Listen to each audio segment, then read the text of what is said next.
shrub that's craning for the sun because the yew is so big, you're going to bring this way, way, way down and back, so this will have a fighting chance. And I'm going to do this like this.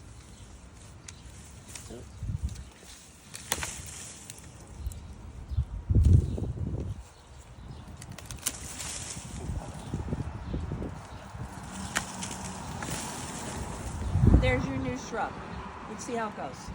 First things first is you're going to prune your rhododendron, okay? Because it's wonky. I love this new growth coming off the bottom. Great. Cut here, here, here, here, okay? Just to tighten it up in this. Get rid of this.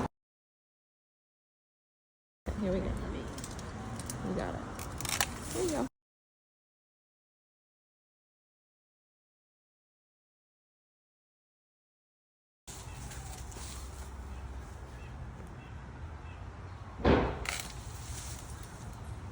Nice. Love it.